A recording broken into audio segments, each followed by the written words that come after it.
یہ دو طرح کی ہوتی ہے. ایک ہوتی ہے کہ محبت کے اندر کسی کو تڑپانا، خالی بس یہ چاہنا کہ وہ مجھ سے محبت کرے، میں اس سے محبت نہیں کرتا یا نہیں کرتی، لیکن بس وہ میری محبت کے پیچھے تڑپتا رہے.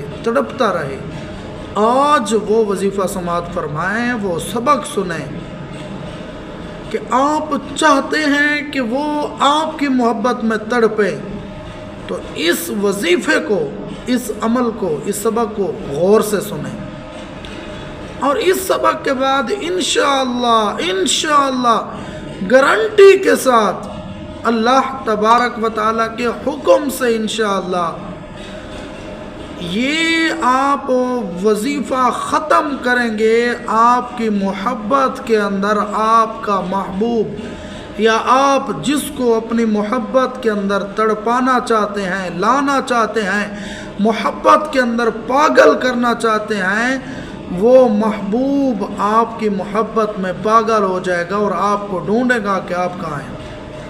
صرف ان شرطوں کا خیال رکھیں. ایک تو وظیفے کا ٹائم جو ہے وہ مقرر کریں. وظیفہ کسی اور ٹائم پہ نہیں کرنا، بس جو ٹائم مقرر کیا ہے اسی ٹائم پر کریں. اسی کے ساتھ ساتھ اپنے والد اور والدہ کی خدمت کریں. تیسری شرط اور مین شرط، قرآن پاک کی تلاوت کریں. ڈیلی 2 سے 3 رکوع قرآن کی تلاوت کریں، اور ساتھ ہی یہ وظیفہ سورۃ یاسین کی یہ آیت مقدسہ اور اسی طرح تلاوت کریں جس طرح بتا رہا ہوں. یاسین والقرآن الحکیم انک لمن المرسلین، اس آیت کو آپ 137 مرتبہ سے لے کر 537 مرتبہ تک پڑھ سکتے، اور پڑھنے کے ساتھ ساتھ آنکھیں بند رکھنی ہے. آنکھیں بند رکھ کے اپنے سینے پہ ہاتھ رکھنا ہے، اپنے محبوب کا تصور دل میں کرنا ہے.